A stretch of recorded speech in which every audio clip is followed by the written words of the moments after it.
ডিমলায় আলামিনকে ছুরিকাঘাত করার প্রতিবাদে মানববন্ধন ও বিক্ষোভ সমাবেশ।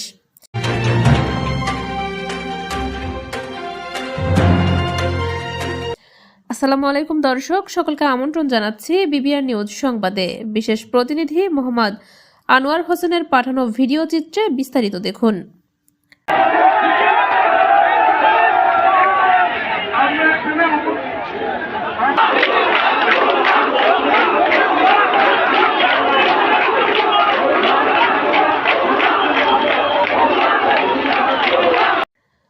30 নভেম্বর রবিবার নীলফামারী ডিমলা জেলা পরিষদ স্কুল অ্যান্ড কলেজের শিক্ষক কর্মচারী অভিভাবকবৃন্দের আয়োজনে ডিমলা স্মৃতিসৌধ মোড়ের চত্বরে এক আলামিন মায়ের কোলে ও লক্ষ আলামিন রাজপথে এই স্লোগান দিয়ে বিক্ষোভ ও মানববন্ধন অনুষ্ঠিত হয়।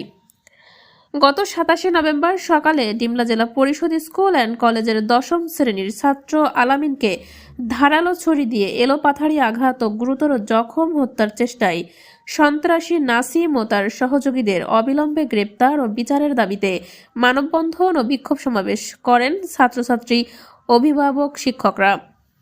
বিক্ষোভ সমাবেশ ও মানববন্ধনে ডিমলা সদরের আশেপাশে বিভিন্ন শিক্ষা প্রতিষ্ঠানের ছাত্রছাত্রী, শিক্ষক শিক্ষিকা, কর্মচারী, অভিভাবক ও বিভিন্ন রাজনৈতিক দলের নেতাকর্মী, এলাকাবাসী এই সমাবেশে উপস্থিত হয়ে একাত্মতা প্রকাশ করে। বিক্ষোভ চলাকালীন উপজেলা প্রশাসন ও সেনাবাহিনী উপস্থিত হয়ে বলেন, একজন সহযোগীকে গ্রেপ্তার করা হয়েছে, বাকি আসামিদের দ্রুত গ্রেপ্তারের জন্য অভিযান চলমান রয়েছে। যে কোনো সময় তাদের গ্রেপ্তার করার প্রতিশ্রুতি প্রদান করে।